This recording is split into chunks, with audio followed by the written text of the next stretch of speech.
Fala, moçada, tudo bem? Eu sou o professor Machado e vou estar ajudando vocês aí com alguns exercícios referentes à disciplina de Química com foco no Enem.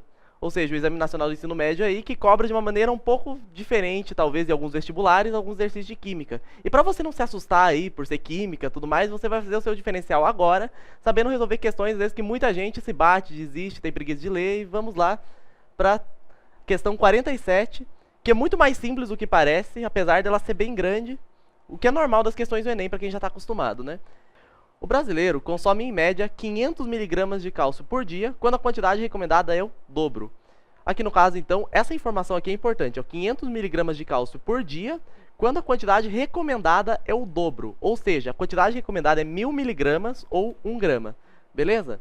Uma alimentação balanceada é a melhor decisão para evitar problemas no futuro, como a osteoporose, uma doença que atinge os ossos. Ela se caracteriza pela diminuição substancial de massa óssea, tornando os ossos frágeis e mais suscetíveis a fraturas. Então, vamos ver o que a questão nos pede aqui. Diz o seguinte: considerando-se o valor de 6 vezes 10 elevado a 23 mol elevado a menos 1 para a constante de Avogadro, aqui no caso não se assustem com esse mol elevado a menos 1, isso é só uma maneira diferente de dizer 6 vezes 10 a 23 por mol, no caso. Isso é o número de partículas por mol. Como quando a gente fala por mol ou por alguma coisa, a gente está falando de uma razão, de uma divisão, nesse caso, basicamente o que ele está fazendo é multiplicando aqui e colocando o expoente negativo. Isso é uma técnica matemática que você pode fazer, beleza? Para a constante de Avogadro, a massa molar do cálcio é igual a 40 gramas por mol. Isso aqui é importante você saber também, porque a gente vai usar nos nossos cálculos aí. Qual a quantidade mínima diária de átomos de cálcio a ser ingerida para que uma pessoa supra suas necessidades? Essa quantidade mínima, pelo que a gente já viu, é aquele 1 grama, né, que citou ali pra gente no começo da questão. Então vamos fazer os cálculos aqui. E aqui a gente vai ver o seguinte. Diz assim: eu sei que a minha massa molar do cálcio é 40 gramas. Ou seja, eu tenho 40 gramas em 1 mol. Perfeito? Uma vez que eu tenho 40 gramas em 1 mol, o que vai acontecer? 1 mol eu sei que eu vou ter 6,02 vezes 10 elevado a 23 átomos de cálcio. Beleza? Então o que vai acontecer aqui? Basicamente, eu quero saber quanto que eu vou ter em 1 grama de cálcio. Beleza? Então eu vou fazer aqui, esse aqui vai ser meu x, porque agora eu já tenho como fazer a regra de 3 comparando 40 gramas aqui com 6,02 vezes 10 a 23 átomos aqui e 1 grama com x átomos aqui. Então eu multiplico cruzado, faço aqui minha regra de 3 e eu tenho que 40x é igual a 6,02 vezes 10 elevado a 23, divididos, aqui no caso daí eu passei 40 dividindo, né? E aí o que vai acontecer? Para facilitar a nossa conta, eu vou multiplicar o 40 por 10 elevado a 0. Por quê? Porque 10 elevado a 0 é 1. E aí o que eu posso fazer? 10 elevado a 23. Aqui, ó. Eu tenho essa divisão de potências de mesma base, que se você for lembrar lá da matemática, isso aqui nada mais é do que conserva a base, né? A base 10 e subtrai os expoentes. 23 menos 0 vai dar 23. Beleza? E fazendo aqui, no caso, a nossa divisão, o que vai acontecer? Se eu dividir 6,02 por 40, eu vou ter 0,1505 vezes 10 elevado a 23 átomos. Beleza? Isso é o que a gente vê aí fazendo os cálculos. Então, voltando lá no exercício, nas nossas alternativas, o que nós teremos aí?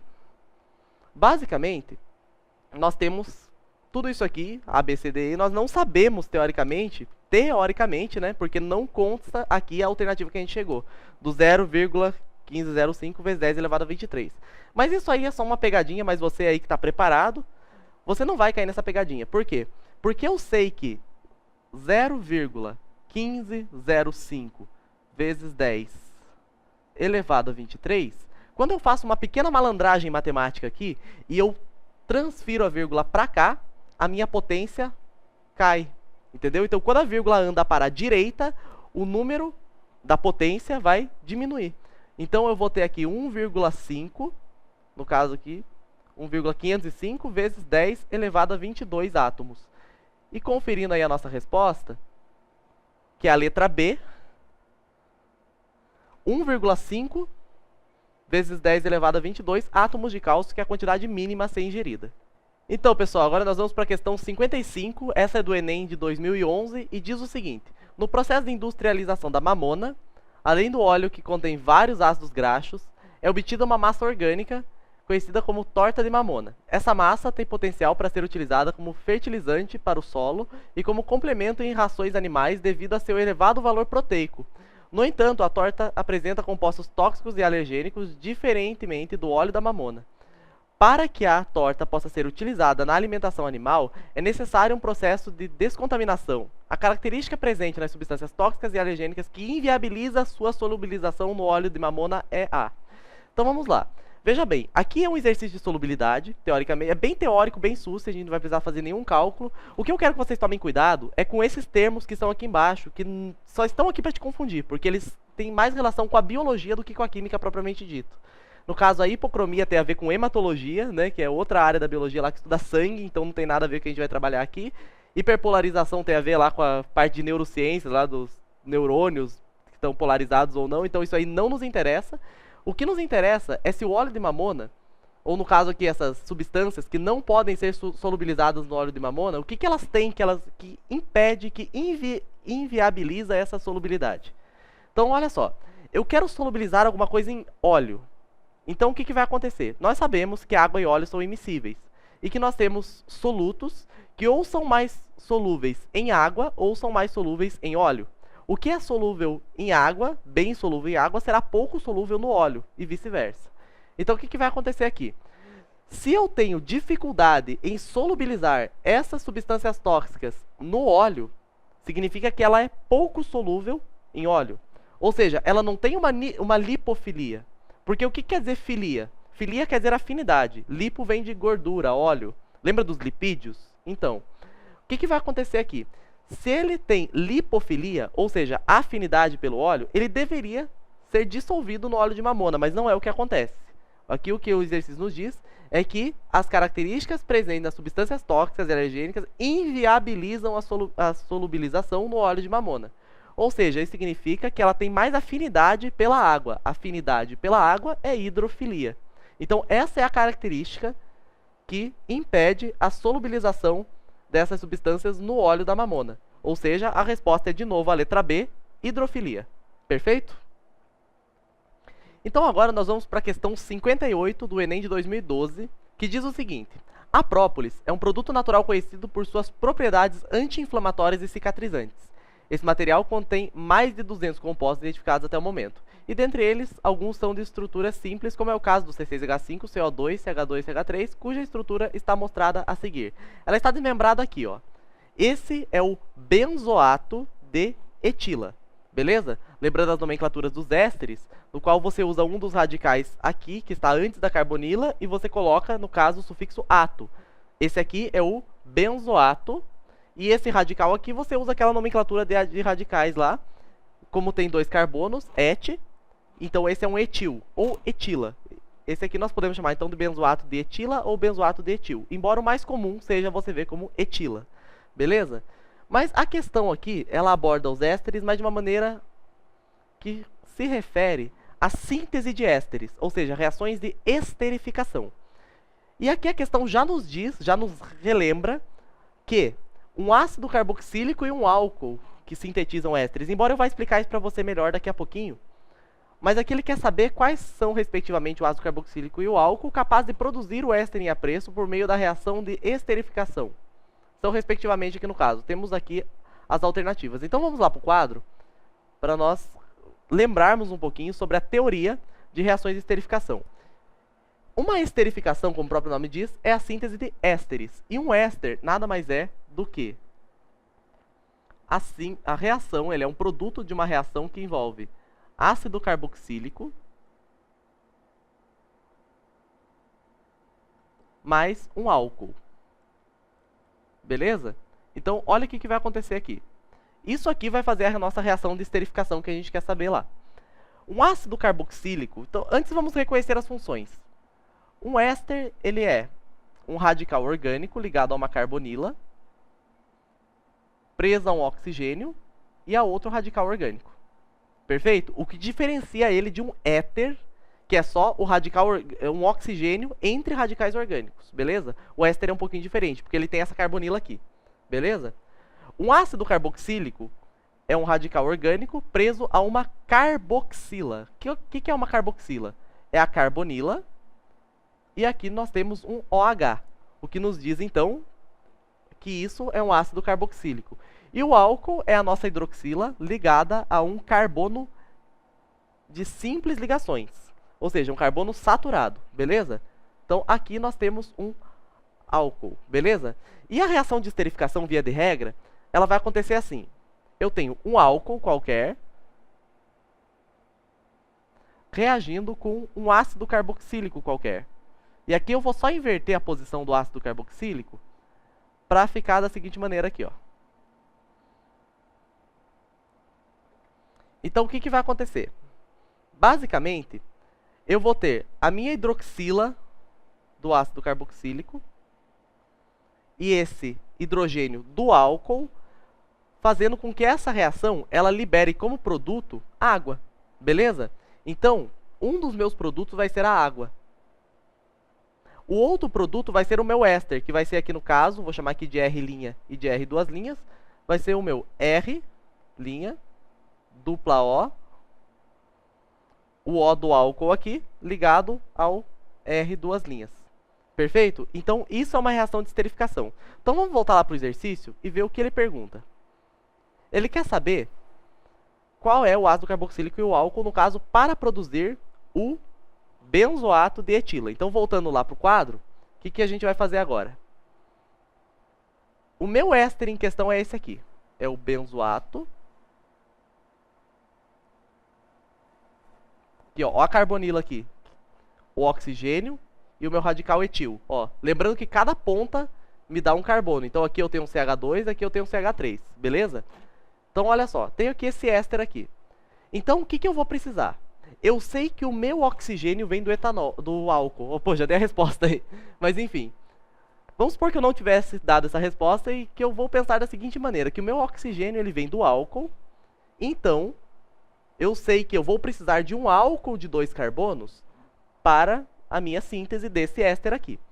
O álcool de 2 carbonos saturado que nós conhecemos é o etanol, que é CH3, CH2, OH. Na grafia de bastão fica desse jeito. Ou se vocês preferirem que eu escreva, é o CH3, CH2, OH. Tranquilo? Esse H aqui, ele vai juntar com o OH desse ácido aqui, que se vocês forem ver bem, é o nosso ácido benzoico. Beleza? Por quê? Porque depois da carbonila aqui, onde junta com esse oxigênio do etanol, eu teria um OH. Esse é o ácido benzoico, prazer, ácido benzoico. E esse aqui é o etanol. Perfeito? Então, olha só. Esse hidrogênio do etanol aqui vai grudar com a hidroxila do ácido benzoico e vai liberar água. Então, se eu reagir os dois aqui, eu vou ter como produto água. E o outro produto vai ser o meu éster, que é esse cara aqui, ó, o meu benzoato de etila. O benzoato vem do ácido benzoico e a minha etila vem do etanol. Perfeito? Então, voltando lá no exercício, a questão que nos dá ácido benzoico e etanol é a letra A. Opa! Letra A. Ácido benzoico e etanol. As demais não poderia ser, porque o ácido propanoico ele seria um ácido de 3 carbonos, ele não teria o nosso anel aromático que nós precisamos para essa parte aqui. O ácido fenilacético também, apesar de ele ter um anel aromático, ele teria um carbono a mais, então também não daria certo. E o metanol também me daria um radical aqui de um carbono só, então não faria sentido. O ácido propiônico também não daria certo, que é a nomenclatura usual do ácido propanoico. Então é a mesma coisa. E o ácido acético também não é aromático, então não ia nos dar essa estrutura aqui. Portanto, a única alternativa correta é a letra A, ácido benzoico e etanol.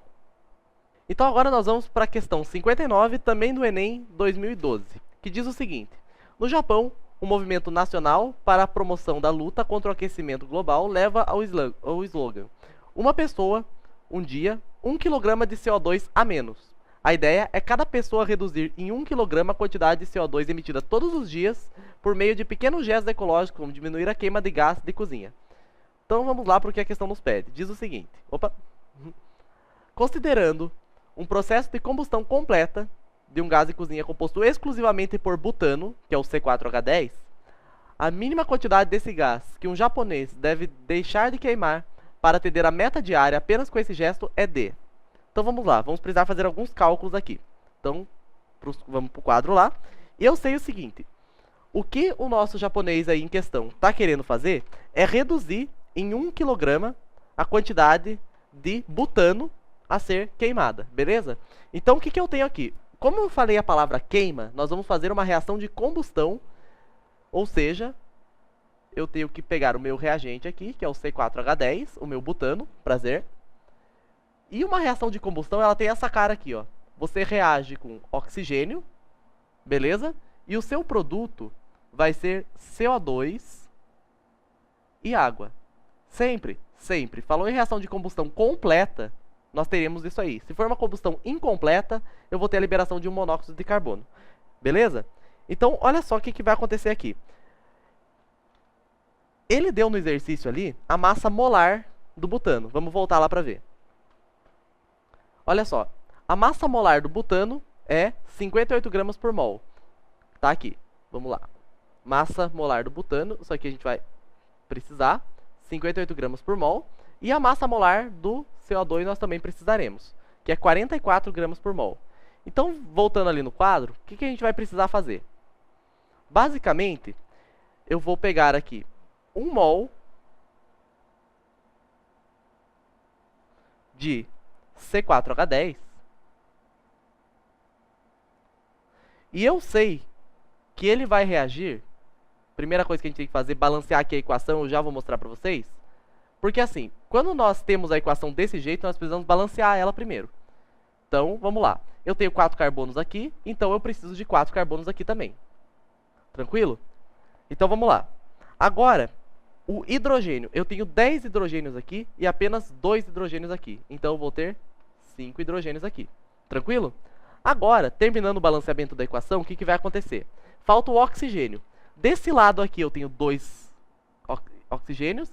E aqui eu vou ter 4 daqui vezes 2, eu vou ter 8, mais 5 que eu tenho aqui. Beleza? Logo eu vou ter 13 oxigênios. Aqui então eu pego esse 13 e divido por 2. E agora a minha equação está devidamente balanceada. Então eu sei que, basicamente como a nossa questão nos disse, o japonês está querendo diminuir a quantidade de dióxido de carbono emitido através da diminuição da queima do butano, certo? Como que eu vou fazer isso? Da seguinte maneira. Primeira coisa que eu sei, primeira informação que eu tenho, é de que 1 mol de butano produzem 4 mols de gás carbônico, se vocês forem ver aqui. Então, eu vou ter a produção de 4 mols de CO2, por causa da relação estequiométrica que a gente tem na equação ali. Então agora eu vou fazer uma relação de massas, ou seja, eu vou relacionar primeiramente em número de mols, porque eu sei que 58 gramas de butano, que é a minha massa molar do butano, vai produzir 44 gramas de CO2, só que eu tenho que multiplicar por 4, beleza? Porque são 4 mols de CO2. A relação estequiométrica não é 1 para 1, é 1 para 4. Então eu preciso multiplicar. Beleza? Gramas. Isso aqui vai me dar 176 gramas de CO2. Isso se eu fizer a combustão de 58 gramas, ou seja, de 1 mol. Agora, o que o nosso exercício pede? Ele pede o seguinte. Ele quer saber, para 1 kg, ele quer reduzir 1 kg, lembram? Então vamos colocar aqui em 1000 gramas, que é o que o japonês quer queimar a menos. Então vamos ver qual vai ser a massa que ele vai ter que queimar de butano a menos para reduzir em 1 kg a liberação de CO2. Então esse aqui será o meu X. Então eu vou ter aqui 176x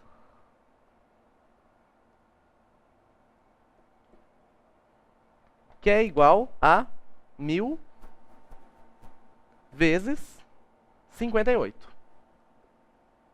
E fazendo esse cálculo aqui, eu vou chegar em 329,54 gramas.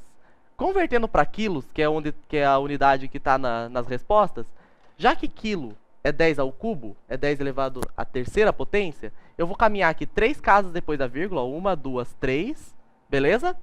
Então eu vou ter que a minha resposta vai ser 0,329 quilos.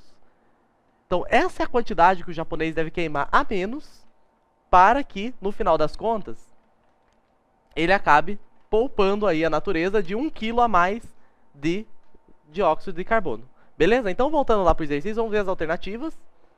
E se a gente for ver aqui, na letra B nós temos 0,33, aproximando.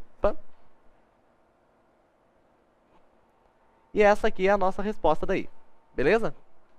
Então vamos lá. Agora nós vamos resolver a questão 90 de 2012, que diz o seguinte. Aspartame é um edulcorante artificial, ou seja, um adoçante dietético, que apresenta potencial adoçante 200 vezes maior do que o açúcar comum, permitindo seu uso em pequenas quantidades.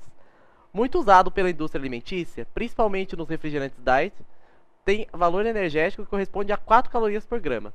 É contraindicado a portadores de fenilcetonúria, uma doença genética rara que provoca o acúmulo da fenilalanina no organismo, causando um retardo mental. O IDA, ou seja, o índice diário aceitável desse adoçante, é de 40 mg por quilograma de massa corpórea. Com base nas informações do texto, a quantidade máxima recomendada em aspartame em mol que uma pessoa de 70 kg de massa corporal pode ingerir por dia é mais próxima de. E aqui ele nos diz que a massa molar do aspartame é 294 gramas por mol. Então vamos lá para o quadro para a gente resolver mais esse cálculo aí. Então vamos lá. Nós vimos que a massa molar do aspartame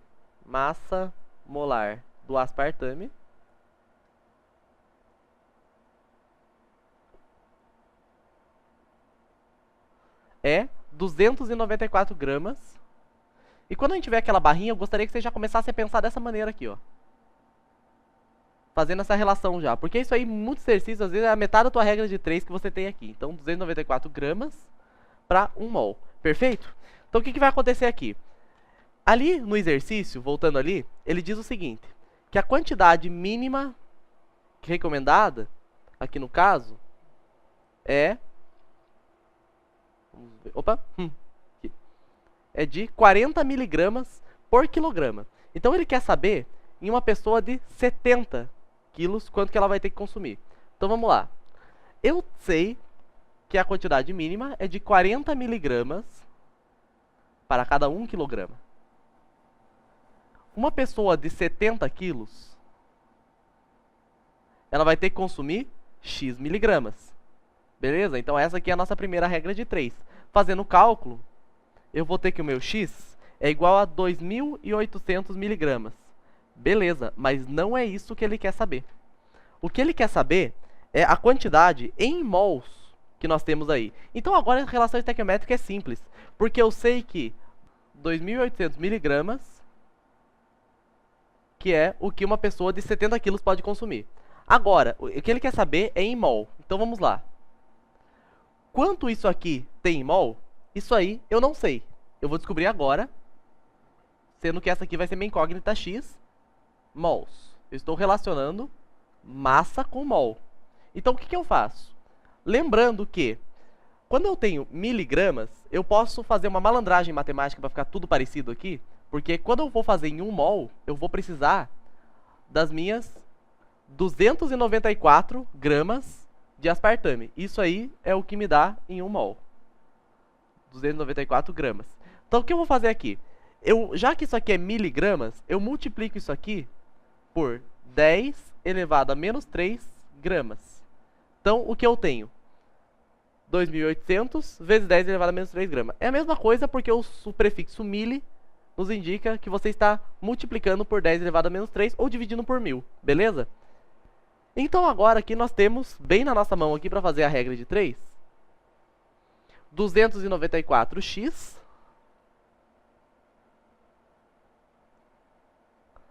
que vai me dar aqui 2.800 vezes 10 elevado a menos 3. Passando esse 294 dividindo aqui, eu posso fazer aquela mesma malandragem lá, né? De multiplicar por 10 a 0. E a minha resposta, o meu x, será de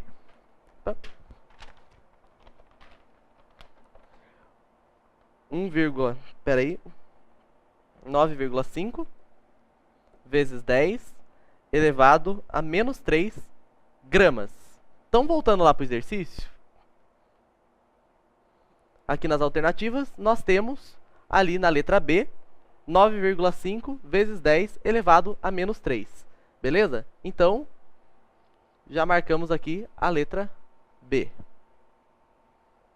Então vamos lá, a questão 49 é do Enem de 2013, do ano passado aí, e diz o seguinte: a glucose marcada com nuclídeos de carbono 11 é utilizada na medicina para se obter imagens tridimensionais do cérebro por meio de tomografia de emissão de pósitrons. A desintegração do carbono 11 gera um pósitron com tempo de meia-vida de 204 minutos, de acordo com a equação da reação nuclear. Ou seja, o que nós temos aqui é a desintegração do carbono 11, liberando o boro e esse pósitron aqui.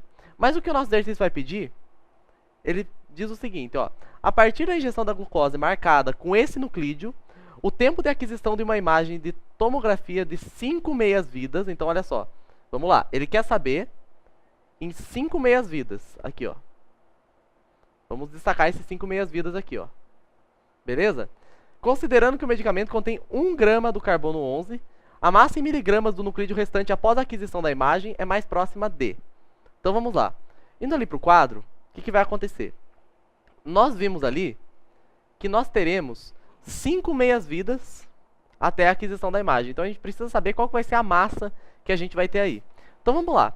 Inicialmente o meu carbono 11, o meu radionuclídeo aí vai ter 1 grama. Beleza? Tempo de meia-vida, é interessante você saber esse conceito. O que acontece? O que é um tempo de meia-vida? É o tempo em que se reduz uma massa, uma concentração, qualquer coisa aí que a gente falar em tempo de meia-vida pela metade. Quando a gente fala em tempo de meia-vida de algum radioisótopo, por exemplo, é o tempo assim que o seu núcleo ativo vai reduzir a sua massa pela metade. Isso é um tempo de meia-vida. No caso de algum medicamento, por exemplo, muitos fármacos, eles têm um tempo de meia-vida no organismo. Que é, por exemplo, assim, em determinadas horas sua concentração cai pela metade, depois que ele é excretado, metabolizado, tudo mais lá. Então, basicamente, é interessante saber esses conceitos de tempo de meia-vida. Então, quando passar uma meia-vida, 1t meio, que a gente representa, a minha massa vai ter caído pela metade e eu vou ter, basicamente, 0,50 gramas desse radionuclídeo aí. Beleza? Só que no meu exercício diz que ele passou por 5 meias-vidas. Então, vamos lá. Quando ele passa pela segunda meia-vida, ou seja, eu vou chamar aqui de primeira, então vamos chamar aqui de segunda. Tempo de meia-vida. Aqui no caso, faltou um aqui em cima. Então, o que vai acontecer? Agora, isso aqui vai ser reduzido pela metade e eu vou ter 0,25 gramas do meu carbono 11 ali. Continuando aqui, é só ir dividindo por 2. É bem tranquilo esse exercício. Vamos aqui para o terceiro tempo de meia-vida aqui agora. No qual eu vou ter 0,125 gramas. Perfeito? É só ir dividindo por 2 ali. Agora, se eu divido 0,125 por 2, mais uma vez porque eu vou estar passando pela minha quarta meia-vida, aqui, quarto t meio, eu vou ter 0,00625 gramas. Perfeito?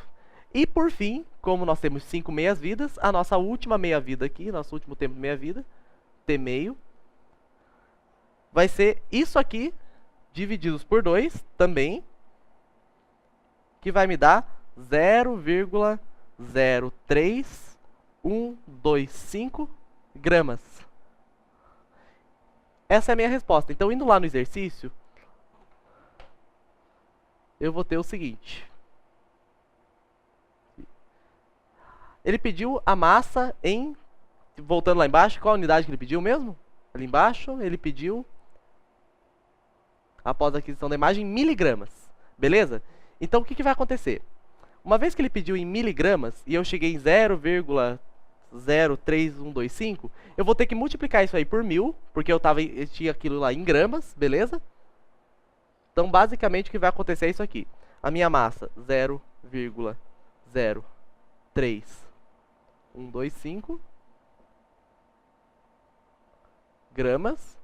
Então, já que eu quero saber em miligramas, eu vou ter que multiplicar por 1000, e eu vou ter aqui, depois de andar 3 casas depois da vírgula, eu vou ter 31,25 miligramas, ou aqui o que mais se aproxima, 31,3 miligramas do radionuclídeo carbono 11, do carbono 11 ali, depois de 5 meias-vidas. Perfeito? Então agora vamos para a questão 90, que foi uma questão muito comentada no passado, que o pessoal falou do NanoKid, né? E eu até pensei, nossa, tipo, que até que ponto, sei lá, que o Enem pode ter chegado e ter complicado tanto, né? De tanto que o pessoal falava horrores, meu Deus, do NanoKid.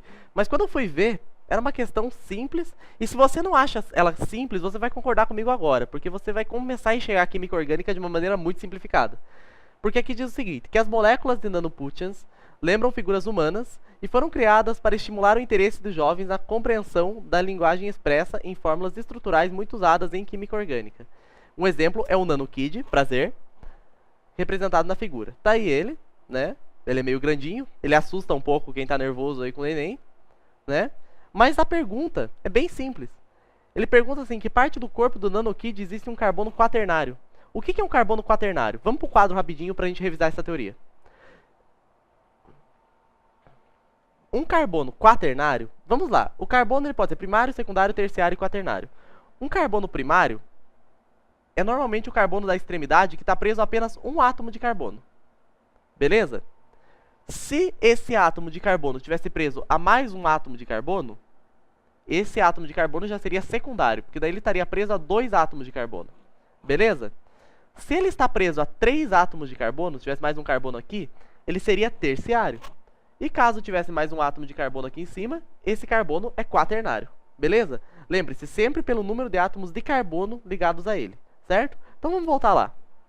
E vamos procurar carbonos quaternários no NanoKid. Então beleza. Vamos pensar aqui nas alternativas primeiro. Deixa eu descer aqui rapidinho. Aqui. Isso. Descendo lá para as alternativas, vai acontecer o seguinte. Nós temos mãos, cabeça, tórax, abdômen e pés. Se a gente for lá os pés aqui, que está mais fácil da gente ver aqui em cima, olha o que vai acontecer. Os carbonos que nós temos aqui, nós temos um carbono primário aqui na pontinha, no dedão, né? E aqui no meio, nós já vamos ter um carbono secundário, ou seja, nós não temos o carbono quaternário que nós estamos procurando. Lembrando que cada extremidade é um átomo de carbono, beleza? Que ele não é representado para não poluir muito a fórmula estrutural ali, bem como os hidrogênios também não são representados. Então, o que vai acontecer? Aqui já dá para ver as mãos do NanoKid. Reparem que esse carbono tem uma ligação a outros carbonos para cá, e está ligado a mais 3 carbonos que são simbolizados pelos dedos do NanoKid. Ou seja, esse carbono aqui é o meu carbono quaternário. E ele está aqui também, ó. Se forem ver, ele está ligado a um carbono para cá, esse carbono que está fazendo a tripla aqui, a um carbono CH3 aqui, um carbono CH3 aqui e outro carbono CH3 ali em cima. Beleza? Então, logo, nós concluímos que esse é o nosso carbono quaternário que está presente nas mãos do NanoKid. Então vamos lá, essa última questão, eu deixei ela aqui por último porque ela vai dar um pouquinho mais de trabalho pra gente. É a questão número 74 de 2010. Mas mesmo assim ela não é tão difícil quanto parece, mas é bom vocês terem alguns conhecimentos da parte de eletroquímica na ponta da língua. E caso não tenham, a gente revisa algumas coisas aí, que são importantes para resolver essa questão. Perfeito? Então vamos lá. Diz o seguinte, a eletrólise é muito empregada na indústria com o objetivo de reaproveitar parte dos metais sucateados. Primeira coisa, primeira informação. Eletrólise é o caminho inverso da pilha. Quando uma reação química produz eletricidade, nós temos uma pilha. Agora, quando a eletricidade favorece uma reação química, ou seja, o caminho inverso, nesse caso nós temos uma eletrólise. Perfeito? Isso aí para familiarizar vocês com o termo que está sendo discutido aqui. Continuando. O cobre, por exemplo, é um dos metais com maior rendimento no processo de eletrólise, com uma recuperação de aproximadamente 99,9%, ou seja, é muita coisa. Por ser um metal de alto valor comercial e de múltiplas aplicações, sua recuperação torna-se viável economicamente. Então vamos lá. Suponha-se que um processo de recuperação de cobre puro tenha se eletrolizado uma solução de sulfato de cobre 2, o seu SO4, durante 3 horas empregando-se uma corrente elétrica de intensidade igual a 10 amperes. A massa de cobre puro recuperada é de aproximadamente. Os dados que a gente tem aqui é o seguinte: a massa molar do cobre, 63,5, né? E a constante de Faraday, que nos diz de 96.500 coulombs por mol de elétrons. Beleza? Então vamos para o quadro e vamos tentar resolver isso aí. Então vamos lá. O sulfato de cobre 2, como nós já vimos ali. Tá aqui ele. E ele tem, o sulfato aqui, ele tem carga 2-. Por quê? Porque o ânion sulfato, ele vem do ácido sulfúrico, beleza? O H2SO4, que quando ocorre a perda desses prótons aqui, ele fica com um excesso de elétrons, ou seja, fica com carga 2-, beleza? Com isso, como essa é uma molécula neutra, eu vou precisar, no caso aqui, que esse cobre tenha o NOx mais 2, porque mais 2 menos 2 zerou, beleza? Então, o cobre mais 2, basicamente, o que vai acontecer? Ele tem ali um excesso de 2 prótons. Então, para ele ficar neutro, o cobre puro que a gente quer recuperar, ele tem que ganhar 2 elétrons para neutralizar esse excesso de cargas positivas e ficar aqui, no caso, neutro. Beleza? Então, vamos lá. O que é isso aqui? Isso aqui é a nossa semi-reação